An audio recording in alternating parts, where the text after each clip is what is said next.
चलिए बिना ज़्यादा समय गवाए भाग 3 को पूरा कर लेते हैं और धीरे धीरे, ठीक है।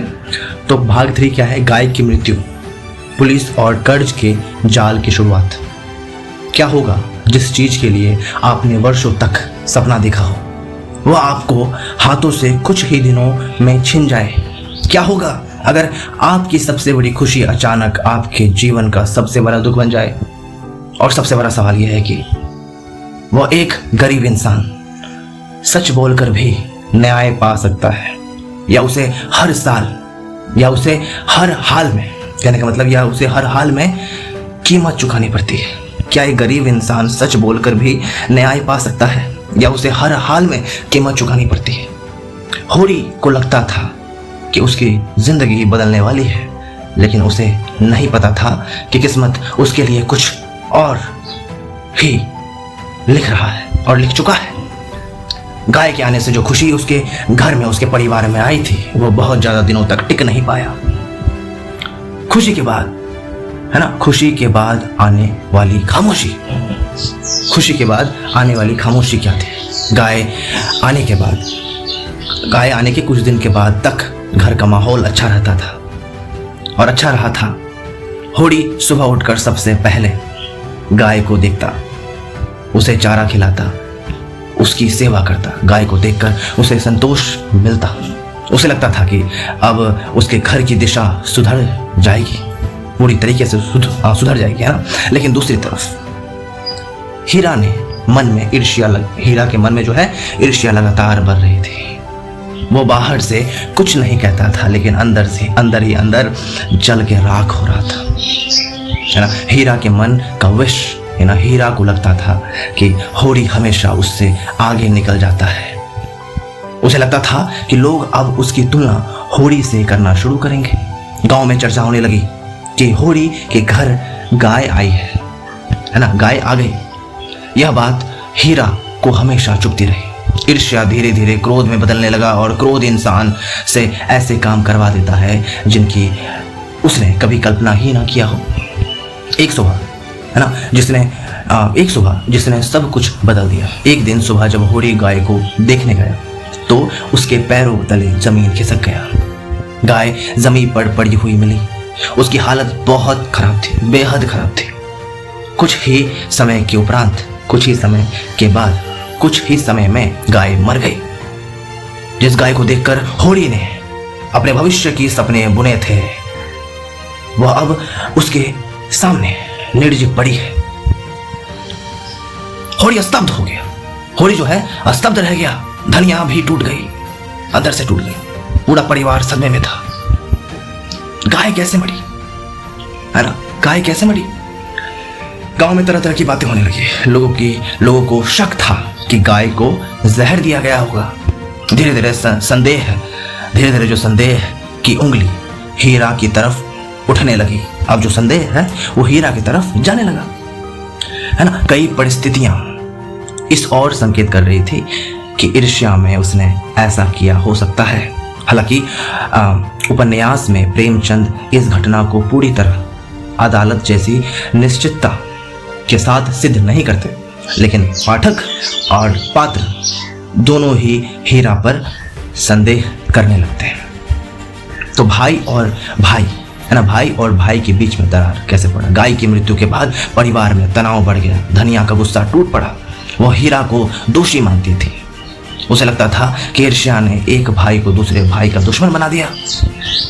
होरी अंदर से टूट चुका था, लेकिन फिर भी वो परिवार को टूटने से बचाता था।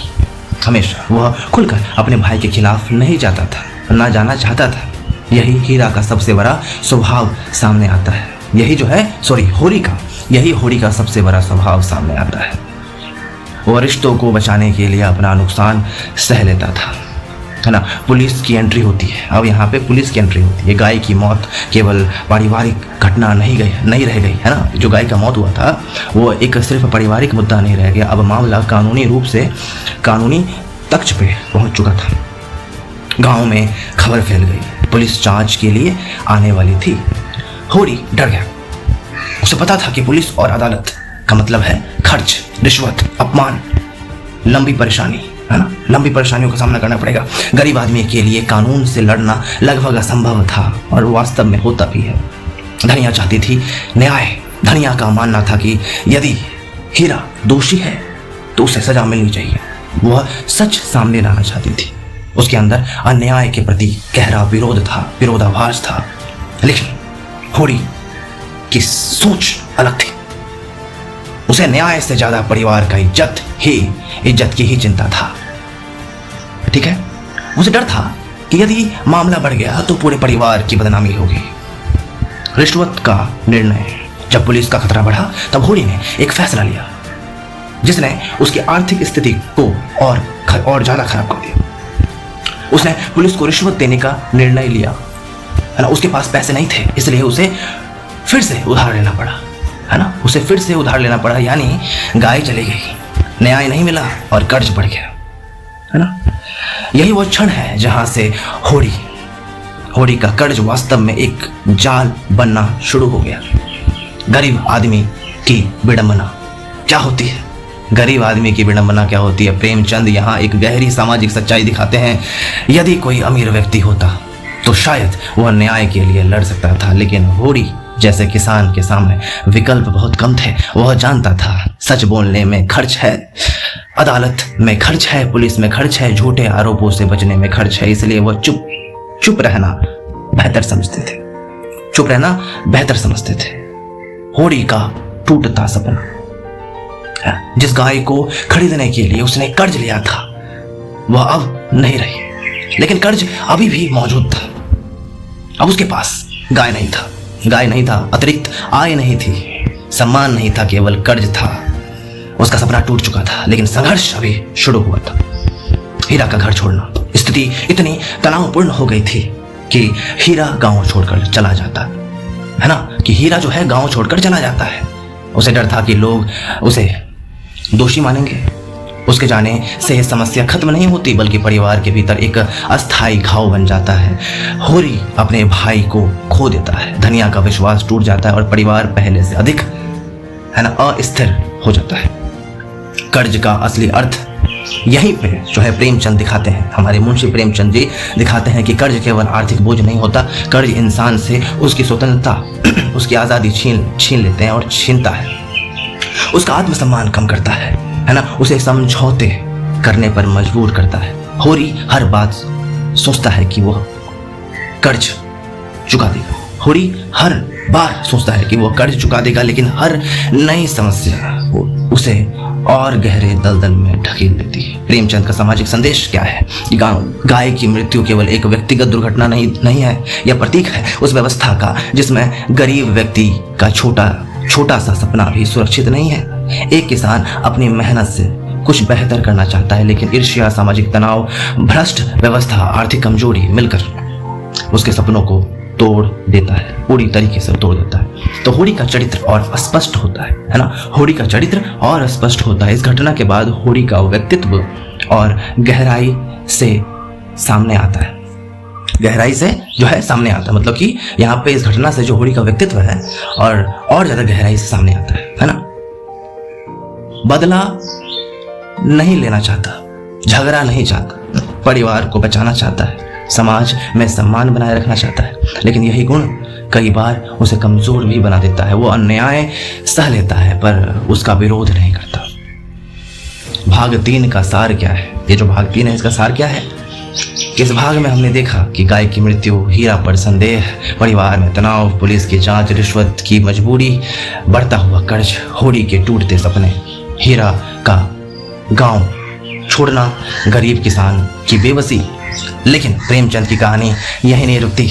अभी एक नया संकट आने वाला है। यह संकट केवल आर्थिक नहीं होगा, बल्कि समाज, जाति और परंपराओं को चुनौती देगा। और इस संकट का केंद्र होगा होड़ी का बेटा गोबर और एक लड़की जिसका नाम है झुनिया। क्या प्रेम समाज के नियमों से बड़ा हो सकता है? क्या प्रेम समाज के नियमों से बड़ा हो सकता है? क्या जाति व्यवस्था दो लोगों को साथ रहने देगी? क्या जाति व्यवस्था दो लोगों को साथ रहने देगी? क्या होड़ी का परिवार एक नए तूफान का सामना करने के लिए तैयार है? इन सवालों का उत्तर मिलेगा भाग 4 में गोबर और झुनिया की प्रेम कहानी, प्रेम, विद्रोह और सामाजिक संघर्ष में। सोया चलिए अब भाग 4 की बात करते हैं, गोबर और झुनिया की प्रेम कहानी, प्रेम, विद्रोह और सामाजिक संघर्ष। क्या प्रेम सचमुच जाति, समाज और परंपराओं से बड़ा होता है? अगर दो लोग एक दूसरे से प्यार करते हों तो क्या समाज उन्हें साथ रहने देगा? और क्या होता है जब एक युवक प्रेम तो कर लेता है लेकिन उसकी जिम्मेदारी उठाने का साहस नहीं जुटा पाते? गोदान की कहानी अब ऐसे मोड़ पर पहुंचती है जहां केवल गरीबी और कर्ज की बात नहीं रह जाती है ना? गोदान की कहानी अब ऐसे मोड़ पर पहुंचती है जहां केवल गरीबी और कर्ज की बात नहीं रह जाती है। अब कहानी में प्रवेश होता है प्रेम, सामाजिक विद्रोह और उस कठोर व्यवस्था का जो इंसान को इंसान से अलग कर देता है। यहीं से उपन्यास का दायरा और बड़ा हो जाता है। चलिए शुरू करते हैं। गोबर अपने पिता से बिल्कुल अलग। होड़ी का बेटा गोबर अपने पिता की तरह नहीं है। जहां होड़ी हर बात चुपचाप सह लेता है, वहीं पे गोबर सवाल पूछता है। जहां होड़ी समाज के नियमों के आगे झुक जाता है, वहीं गोबर उन्हें चुनौती देता है। उसे लगता है कि कई सामाजिक नियम अन्यायपूर्ण है। वह नई पीढ़ी की आवाज है, एक ऐसी पीढ़ी जो बदलाव चाहती है। झुनिया का परिचय। झुनिया भोला की बेटी है। झुनिया जो है वो भोला की बेटी है। वही भोला जिससे होड़ी ने गाय खरीदी थी, है ना? झुनिया एक सरल, मेहनती और संवेदनशील लड़की है। वह गाय की दूसरी लड़कियों की तरह वह गांव की दूसरी लड़कियों की तरह ही सामान्य जीवन जी रही थी। उसे नहीं पता था कि जल्द ही उसका नाम पूरे गांव की चर्चा का विषय वस्तु बन जाएगा। प्रेम की शुरुआत कैसे होती है? गोबर और झुनिया का मिलना जुलना बढ़ता है ना? गोबर और झुनिया का जो मिलना जुलना है वो बढ़ता है। धीरे धीरे दोनों एक दूसरे के करीब आने लगते हैं। उनके बीच आकर्षण पैदा होता है। फिर यह आकर्षण प्रेम में बदल जाता है। दोनों एक दूसरे के साथ भविष्य के सपने देखने लगते हैं। लेकिन एक बड़ी समस्या होती है, समाज की दीवार। गोबर और झुनिया अलग जातीय पृष्ठभूमियों से आते थे, है ना? उस समय ग्रामीण समाज में जाति केवल पहचान नहीं थी, वो इंसान की सामाजिक स्थिति तय करती थी। कौन किससे विवाह करेगा, है ना? कौन किसके साथ घर जाएगा, कौन किसके साथ बैठेगा, इन सब बातों पर जाति का गहरा प्रभाव था। इसलिए उनका प्रेम समाज के नज़र में स्वीकारनीय नहीं था। प्रेम और जिम्मेदारी। प्रेम बढ़ता गया लेकिन इसके साथ जिम्मेदारियां भी बढ़ती गई। गोबर और झुनिया के संबंध इतने गहरे हो गए थे कि झुनिया गर्भवती हो गई थी, है ना? झुनिया जो है गर्भवती हो गई थी। यहीं से कहानी एक बड़े संकट की ओर बढ़ती है ना? अब बात ऐसी है कि यह केवल प्रेम का मामला नहीं रहा। अब इसमें एक लड़की की इज्जत, भविष्य और जीवन से वो पूरी तरीके से जुड़ चुका है ना? गोबर का डर। जब गोबर को स्थिति की गंभीरता समझ में आती है तो अब जो है बहुत गहरा छाप छोड़ा जाता है यहाँ पे, है ना? कहने का मतलब क्या होगा, जब गोबर को स्थिति की गंभीरता समझ में आती है तो पूरी तरीके से घबरा जाता है ना? वो घबराहट इतना गहरा छाप छोड़ता है कि उसे पता था कि यदि गांव वालों को यह बात पता चल गया तो बहुत बड़ा बवाल हो जाएगा, बहुत बड़ा विद्रोह हो जाएगा। क्योंकि जातिवाद का मुद्दा अब यहाँ पे सामने आ गया। पंचायत हस्तक्षेप करेगी, जाति का मुद्दा उठेगा, परिवार बदनाम होगा, समाज उसे स्वीकार नहीं करेगा। इन सब डर के कारण गोबर एक ऐसा फैसला लेता है जो झुनिया की जिंदगी बदल देता है। गोबर का गांव छोड़ना। स्थिति का सामना करना कैसा होता है और उन समस्याओं का सामना करना क्या होता है। स्थिति का सामना करने के बजाय गोबर गांव छोड़कर शहर चला जाता है। वो जिम्मेदारी से भाग जाता है। झुनिया अकेली रह जाती है ना? अब उसके सामने सबसे बड़ा प्रश्न था, वह कहाँ जाएगी? झुनिया की सबसे बड़ी कठिन घड़ी आ गई, है ना? एक अविवाहित गर्भवती लड़की के लिए उस समय का समाज बेहद कठोर था, है ना। एक अविवाहित गर्भवती लड़की के लिए उस समय का समाज बेहद कठोर था। लोग उसे दोषी मानते थे, उसका मजाक उड़ाते थे, उसे अपमानित करते थे, उसे कहीं सहारा नहीं मिलता, है ना। उसके सामने जीवन का सबसे बड़ा संकट खड़ा हो जाता है ना। उनके सामने जो है जीवन का सबसे बड़ा संकट खड़ा हो जाता है।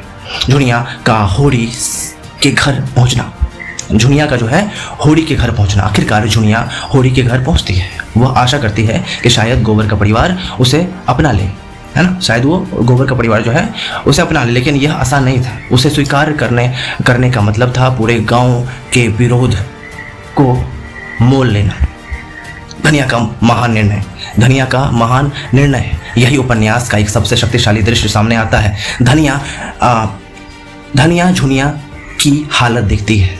वह समझ जाती है कि यह लड़की अकेली है, डरी हुई है, बेबस है और उसे सहारे की जरूरत है।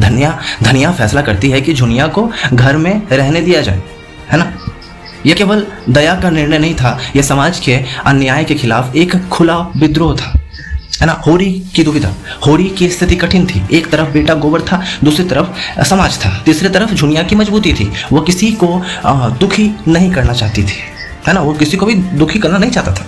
आखिरकार वो धनिया के निर्णय का विरोध नहीं कर पाया, है ना, नहीं कर पाया। झुनिया घर में रहने लगी, झुनिया जो है गोबर के घर में रहने लगी, ठीक है। अब गांव में मच गया तूफान, गांव में मच गया तूफान। जैसे ही यह खबर फैली, पूरा गांव हिल गया, लोग बातें करने लगे। पंचायत की समस्या यह बन गई, है ना। पंचायत के सदस्य नाराज हो गए और यह बहुत बड़ा समस्या बन गया। उच्च जाति के लोग इसे सामाजिक नियमों का उल्लंघन मानते थे और मानने लगे, है ना। उच्च जाति के जो लोग हैं इसे सामाजिक नियमों का उल्लंघन मानने लगे।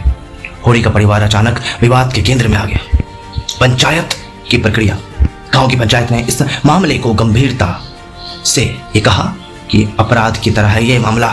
गांव की पंचायत इस मामले को गंभीर अपराध की तरह लिया, है ना। उनके अनुसार सामाजिक नियम तोड़े गए थे, जातिगत मर्यादा भंग हुई थी, पंचायत की प्रतिष्ठा को चुनौती मिली। उन्होंने होड़ी को दोषी ठहराए, है ना। वो होड़ी को दोषी ठहराना शुरू कर दिया, ठीक है। हालांकि वास्तविक जिम्मेदारी गोबर की थी, लेकिन वह गांव में मौजूद ही नहीं था, इसलिए पूरा बोझ होड़ी पर डाल दिया गया। इसलिए पूरा बोझ जो है होड़ी पर डाल दिया गया। धनिया बदनाम, यहाँ पे क्या हुआ कि जो धनिया है, धनिया बनाम समाज हो गया, ठीक है। धनिया बनाम समाज हो गया। धनिया पंचायत से डरती नहीं, है ना। धनिया जो है पंचायत से कभी डरी नहीं और ना कभी डरती है, ठीक है। कहने का मतलब क्या है कि धनिया पंचायत से नहीं डरती। वो खुलकर सवाल उठाती है। वो पूछती है कि यदि एक लड़की मुसीबत में है तो क्या उसे मरने के लिए छोड़ देना चाहिए? क्या इंसानियत से बड़ा कोई नियम, मतलब कि क्या इंसानियत से बड़ा कोई नियम हो सकता है भला? उसकी बातें समाज की कठोरता पर सीधा प्रहार करती है। प्रेमचंद का बड़ा संदेश, इस पूरे प्रसंग के माध्यम से प्रेमचंद जी केवल इस कहानी को सुनाए नहीं, वो कह रहे हैं कि वे समाज की उस मानसिकता को उजागर कर रहे हैं जिसमें गलती अक्सर पुरुष करता है ना, कि गलती जो है अक्सर पुरुष करता है लेकिन सजा महिला को मिलता है। गोबर भाग जाता है लेकिन अपमान झुनिया को सहना पड़ता है। यही सामाजिक अन्याय प्रेमचंद जी को सबसे अधिक परेशान करता है ना। झुनिया का नया जीवन, धीरे धीरे झुनिया होड़ी के परिवार का हिस्सा बनने लगती है ना। धनिया उसे बेटी की तरह देखते हैं लेकिन बाहर की दुनिया अब भी उसे स्वीकार नहीं करती। समाज की नज़र में वह कभी भी एक, मतलब समाज के नज़र में वह अभी भी एक जो है अपराधी ही थी। तो यहाँ पे भाग 4 का सार क्या है ना। इस भाग में हमने देखा कि गोबर और झुनिया का परिचय कैसे हुआ, दोनों के बीच में प्रेम कैसे आया, है ना, प्रेम कैसे हुआ, सामाजिक और जातिगत बाधाएं कैसे बनी, झुनिया का गर्भवती होना, है ना, गोबर का गांव छोड़ना, झुनिया का होड़ी के घर आना, है ना, झुनिया का होड़ी के घर आना, धनिया का साहसी निर्णय, गांव में फैलता विवाद, पंचायत का विरोध, समाज और इंसानियत के बीच संघर्ष। लेकिन असली टकराव अभी बाकी है। अब पंचायत खुलकर होड़ी के परिवार के खिलाफ खड़ी होने लगी, है ना? क्या गरीब किसान समाज के दबाव का सामना कर पाएंगी? क्या पंचायत झुनिया को स्वीकार करेगी या होड़ी को एक और भारी कीमत चुकानी पड़ेगी? इन सवालों का उत्तर आपको मिलेगा भाग 5 में, पंचायत, जाति व्यवस्था और सामाजिक शोषण का खुला खेल में। भाग 5 में मिलेगा। So keep continue. तो अब बात करते हैं भाग 5 की। भाग 5, पंचायत, जाति व्यवस्था और सामाजिक शोषण का खुला खेल। क्या किसी भूखे को रोटी देना भी अपराध हो सकता है क्या? क्या एक गर्भवती बेसहारा लड़की को अपने घर में जगह देना इतना बड़ा पाप हो सकता है कि पूरा परिवार उसे सजा दे? और आखिर क्यों हर बार समाज के नियम सिर्फ गरीबों पर लागू होते हैं? झुनिया को घर में रखने के बाद होड़ी और धनिया को लगा था कि उन्होंने इंसानियत का काम किया है, लेकिन गांव की नज़र में उन्होंने एक ऐसा अपराध किया था जिनकी कीमत उन्हें बहुत भारी चुकानी पड़ने वाली थी। यहीं से प्रेमचंद जी समाज की उस कठोर सच्चाई को उजागर करते हैं जहां न्याय से अधिक महत्वपूर्ण होता है रिवाज, जाति और सत्ता। गांव में बढ़ता विरोध। झुनिया के होड़ी के घर रहने की खबर पूरे गांव में फैल चुका था, है ना? चौपालों पर चर्चा होने लगी। ठीक है, लोग फुसफुसाकर बातें करने लगे। कुछ लोग खुलेआम आलोचना कर रहे थे। कोई लोग यह मानने लगे कि यदि होड़ी की सजा नहीं मिली तो गांव के दूसरे लोग भी सामाजिक नियमों की अवहेलना करने लगेंगे। यानी मामला अब केवल एक लड़की का नहीं था, ना रहा। यह गांव की तथाकथित मर्यादा का प्रश्न बन चुका था और बना दिया गया था। पंचायत की बैठक बैठी। गांव के प्रभावशाली लोग एकत्र हुए। पंचायत बैठी। इस पंचायत में वही लोग थे जिनके पास सामाजिक शक्ति थी। बड़े किसान थे, प्रभावशाली ब्राह्मण थे, पंचायत के सदस्य थे, गांव के प्रतिष्ठित लोग थे। लेकिन एक बात गौर करने योग्य थी, है ना? एक बात जो है वो गौर करने योग्य थी कि इस बैठक में झुनिया की पीड़ा की चर्चा नहीं हुई। गोबर की जिम्मेदारी पर चर्चा नहीं हुई। चर्चा हुई तो केवल इस बात पर कि समाज के नियम टूट गए थे, है ना? कि समाज के नियम टूट गए हैं। दोषी कौन? यदि निष्पक्ष रूप से देखा जाए तो सबसे पहले जिम्मेदार गोबर था, लेकिन गोबर गांव छोड़ चुका था। इसलिए पंचायत ने आसान रास्ता चुना। उन्होंने होड़ी को दोषी ठहराना शुरू कर दिया। क्यों? क्योंकि वह गरीब था, है ना, कमजोर था और विरोध करने की स्थिति में नहीं था, है ना? सामाजिक न्याय या शक्ति का प्रदर्शन, है ना? पंचायत का उद्देश्य न्याय करना कम, है ना? पंचायत का जो उद्देश्य था वो न्याय करना कम और अपनी शक्ति दिखाना अधिक लगने लगा। प्रेमचंद यहाँ एक महत्वपूर्ण प्रश्न उठाते हैं कि क्या हर पंचायत वास्तव में न्याय करती है या फिर कई बार वह केवल प्रभावशाली लोगों के हितों की रक्षा करते हैं। गोदान में पंचायत का व्यवस्था इसी दूसरी संभावना की ओर संकेत करता है। आर्थिक दंड। पंचायत ने होड़ी पर भारी जुर्माना लगा दिया। उस समय के हिसाब से यह रकम एक गरीब किसान के लिए बहुत बड़ी थी। होड़ी के पास पहले से ही गाय का कर्ज था, खेती की समस्याएं थी, परिवार का खर्च था। अब एक नया आर्थिक बोझ उसके सिर पर आ गया।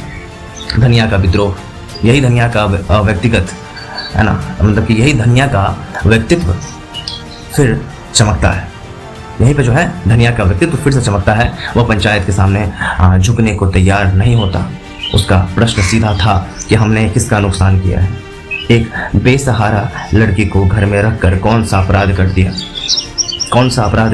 धनिया की बातें सुनकर कई लोग असहज हो जाते हैं क्योंकि उसके सवालों का कोई नैतिक उत्तर उनके पास नहीं था। लेकिन शक्ति हमेशा तर्क से नहीं हारती। जो शक्ति होता है ना, वो हमेशा तर्क से नहीं हारती। धनिया के तर्क मजबूत थे। उनकी मानवता सच्ची थी, लेकिन पंचायत के पास शक्ति थी और उस समय शक्ति अक्सर तर्क पर भारी पड़ती है। अंततः निर्णय वही हुआ जो प्रभावशाली लोग चाहते थे, है ना। होडी का निर्णय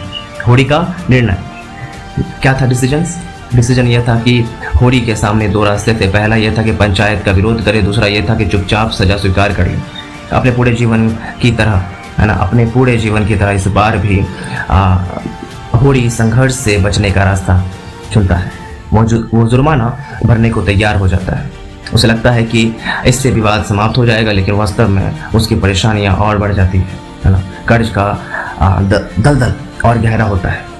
जुर्माना भरने के लिए फिर पैसा चाहिए थे। जुर्माना भरने के लिए एक इंसान ऑलरेडी कर्ज में है और फिर से जो है जुर्माना भरने के लिए और पैसे चाहिए था। जुर्माना भरने के लिए फिर से पैसे चाहिए थे, पैसे नहीं थे, इसलिए फिर उधार लेना पड़ा। यही प्रेमचंद जी जो है किसान जीवन की सबसे बड़ी त्रासदी दिखाते हैं। प्रेमचंद जी यहीं पे किसान जीवन की सबसे बड़ी त्रासदी दिखाते हैं, है ना।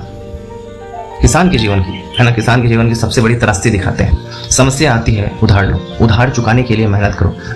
नई समस्या आती है, फिर उधार लो। उस चक्र में फंसे रहो। यही चक्र कभी समाप्त नहीं होता, है ना। हर चीज के लिए उधार लेना पड़ता है। ओके, तो यहाँ साहूकारों की भूमिका कि गांव में साहूकार केवल पैसे उधार नहीं देते थे, वे गरीबों की मजदूरी से लाभ भी कमाते थे। ऊंचा ब्याज, कठोर शर्तें, लगातार दबाव, किसान धीरे धीरे उनके नियंत्रण में आता जाता था। होडी भी इसी जाल में फंसता जा रहा था। जाति व्यवस्था का कठोर चेहरा। जुनिया का मामला केवल प्रेम का मामला नहीं था, यह जाति व्यवस्था से भी जुड़ा हुआ था। समाज यह स्वीकार नहीं कर पा रहा था कि अलग सामाजिक पृष्ठभूमि वाले दो लोग संबंध बना सकते हैं, है ना। कि समाज यह स्वीकार नहीं कर पा रहा था कि अलग सामाजिक पृष्ठभूमि वाले दो लोग संबंध बना सकते हैं। प्रेमचंद यहाँ दिखाते हैं कि जाति व्यवस्था केवल सामाजिक पहचान नहीं थी, वह इंसानों की स्वतंत्रता को भी नियंत्रित करती थी। जुनिया की मानसिक स्थिति। इस पूरे विवाद के दौरान सबसे अधिक पीड़ा जुनिया झेल रही थी। वह लगातार अपराधी की तरह देखी जा रही थी। लोग उसे ताने देते थे, लोग उसे ताने मारते थे, उसकी निंदा करते थे, उस पर जो है उंगलियां उठाते थे, लेकिन किसी ने यह नहीं पूछा कि तुम कैसी हो, है ना, तुम्हें किस सहारे की जरूरत है। यही समाज की सबसे बड़ी विडंबना है और सबसे बड़ी विडंबना थी उस समय भी। धनिया और जुनिया का रिश्ता। समय के साथ धनिया और जुनिया के बीच गहरा भावनात्मक संबंध बनने लगता है ना। भावनात्मक संबंध बनने लगता है। धनिया उसे केवल बहू नहीं बल्कि बेटी की तरह देखने लगती है। यह रिश्ता उपन्यास के सबसे सुंदर मानवीय संबंधों में से एक है। जहाँ पूरा समाज किसी को ठुकरा देती है, वहीं एक महिला उसे अपना लेती है ना। होडी का बढ़ता मानसिक बोझ। होडी बाहर से शांत दिखाई देता है, लेकिन भीतर से टूट रहा है ना। उसे चिंता रहती है कि कर्ज की, परिवार की, समाज की, भविष्य की। वह हर दिन नई समस्याओं में घिरता जा रहा है, फिर भी वह संघर्ष जारी रखता है। प्रेमचंद का बड़ा सामाजिक संदेश। इस पूरे प्रसंग में प्रेमचंद जी दिखाते हैं कि समाज कई बार जो है नैतिकता की बात करता है, लेकिन व्यवहार में कमजोर लोगों को ही निशाना बनाता है। जो शक्तिशाली है वो बच निकलता है, जो गरीब है वही सजा पाता है ना। गोबर चला गया लेकिन दंड होडी और जुनिया को मिला। यही उस व्यवस्था की सबसे बड़ी विडंबना है। कहानी अब दो दिशाओं में बढ़ती है। इस बिंदु के बाद उपन्यास दो समानांतर धाराओं में आगे बढ़ता है। पहला धारा क्या है कि गांव में होडी, धनिया, जुनिया और किसानों का संघर्ष। दूसरा धारा क्या है कि शहर में रहने वाले शिक्षित और संपन्न लोगों का जीवन। यही प्रेमचंद जी गांव और शहर के भारत को एक साथ दिखाना शुरू करते हैं। यही जो है प्रेमचंद जी गांव और शहर के भारत को एक साथ दिखाना शुरू करते हैं। तो भाग 5 का जो सार है वो क्या है?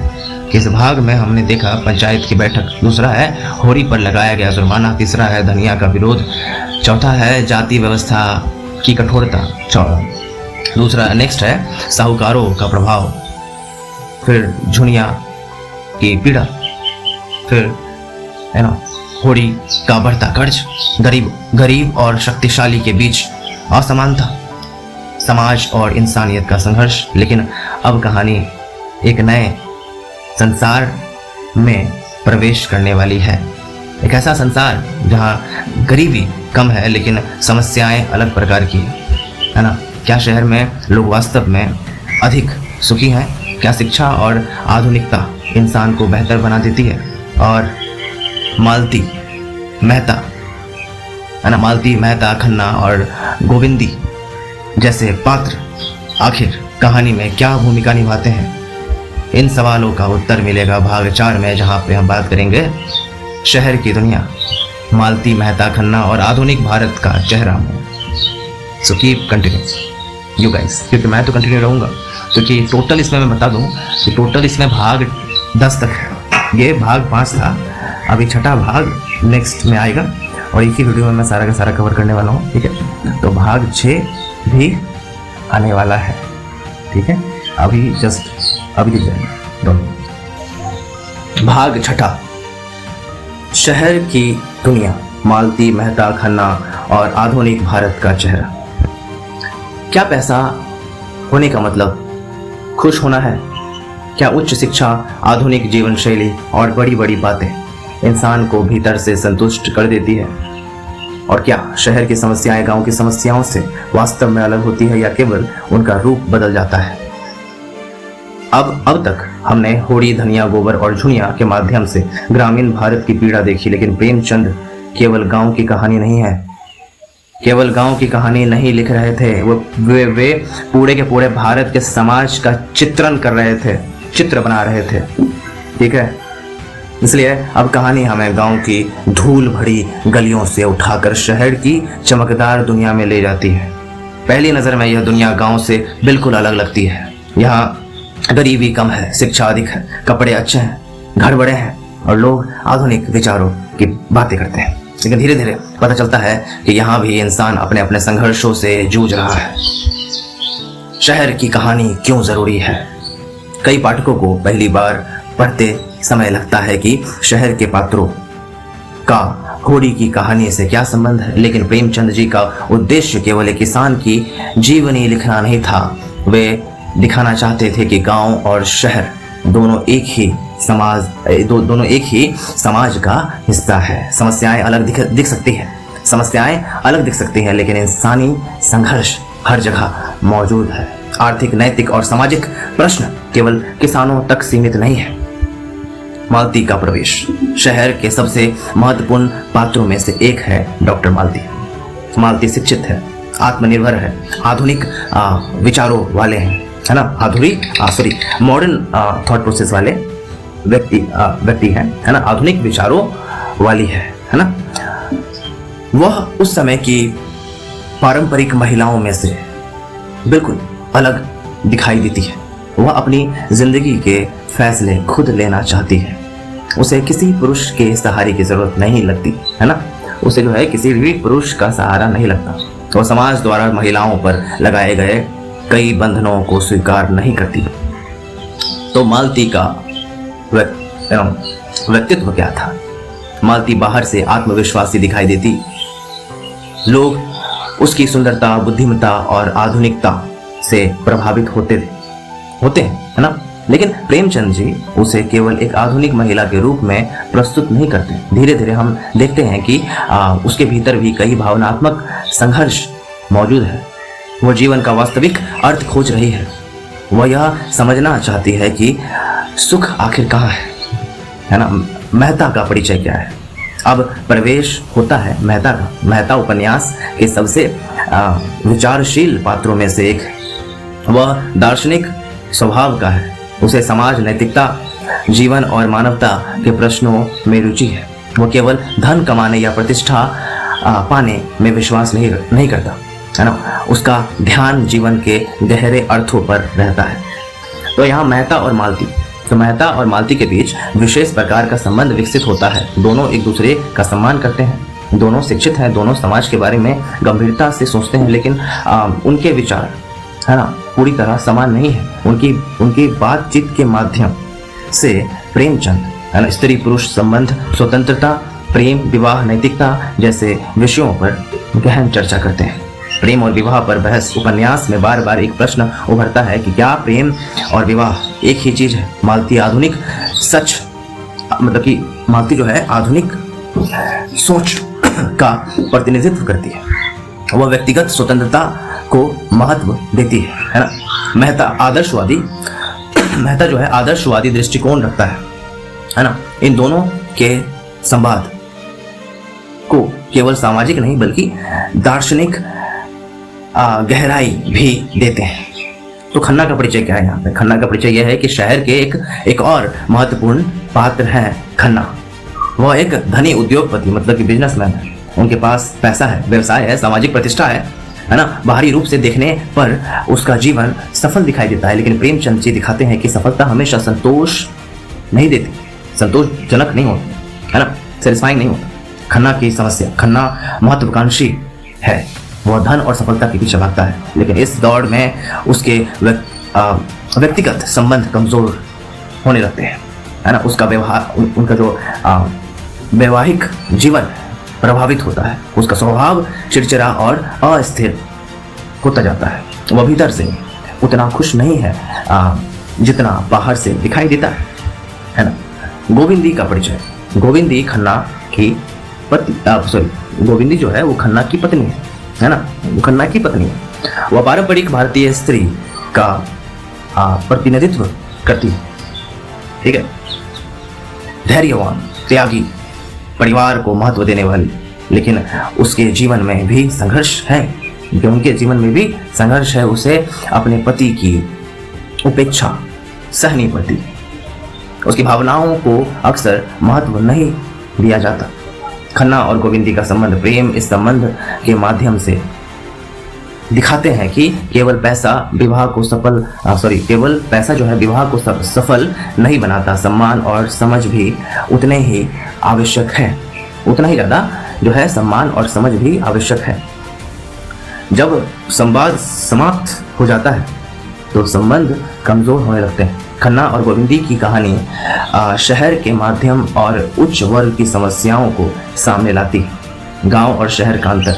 जब तक कहानी के दोनों हिस्से हमारे सामने हैं, गांव में गरीबी, कर्ज, जाति, शोषण, भूख, शहर में अकेलापन, अहंकार, वैवाहिक तनाव, नैतिक प्रश्न, मानसिक असंतोष, तो प्रेमचंद जी का संदेश स्पष्ट है कि समस्याएं हर वर्ग में होती है।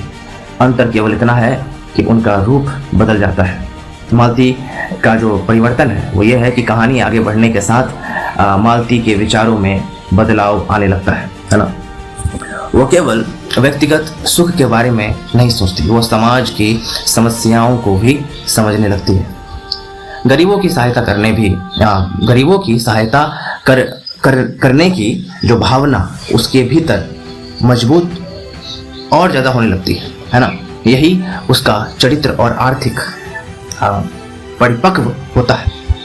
तो मेहता का आदर्शवाद है ना। मेहता लगातार मानवता, सेवा और नैतिकता की बात करता है। कई बार उसके विचार बहुत आदर्शवाद लगते हैं, लेकिन प्रेमचंद उसे इसलिए प्रस्तुत करते हैं ताकि पाठक यह सच पूरी तरीके से समझ पाए। लेखक जो है यहाँ पे जो हमारे प्रेमचंद जी है उसे इसलिए प्रस्तुत करते हैं ताकि पाठक यह सोच सके कि एक बेहतर समाज कैसा होना चाहिए है ना। शहर की दुनिया का वास्तविक उद्देश्य, इन पात्रों का उद्देश्य केवल कहानी को लंबा करना नहीं है ना। इनके माध्यम से प्रेमचंद दिखाते हैं कि आर्थिक वर्गों का अंतर है ना, आधुनिकता बनाम परंपरा, स्त्री स्वतंत्रता, विवाह की जटिलताएं, नैतिक संघर्ष, जीवन के अर्थ की खोज है ना। यानी गोदान केवल किसान जीवन का उपन्यास नहीं बल्कि पूरे भारत समाज का दर्पण बन जाता है ना। इसी बीच गांव में जब शहर के पात्र अपने संघर्षों में उलझे हुए हैं उसी समय गांव में होड़ी की स्थिति लगातार खराब होती रहती है। कर्ज बढ़ रहा है, खेतों की समस्याएं बढ़ रही है, परिवार का बोझ बढ़ रहा है और उसे यह भी नहीं पता है कि आगे आने वाले वर्षों में उसे कितनी कठिन परीक्षाओं का सामना करना पड़ेगा। तो भाग 6 का सार क्या है? भाग 6 का सार है, इस भाग में हमने सीखा कि मालती का परिचय, है ना, मेहता का दार्शनिक व्यक्तित्व, है ना, मालती और मेहता के विचार, खन्ना और गोविंदी का वैवाहिक संघर्ष, है ना, शहर की सामाजिक और मानसिक समस्याएं, गांव और शहर की तुलना, आधुनिकता बनाम परंपरा, प्रेमचंद का व्यापक सामाजिक दृष्टिकोण।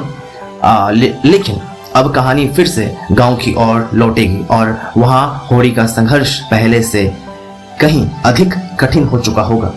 क्या बढ़ता हुआ कर्ज होड़ी को पूरी तरह तोड़ देगा?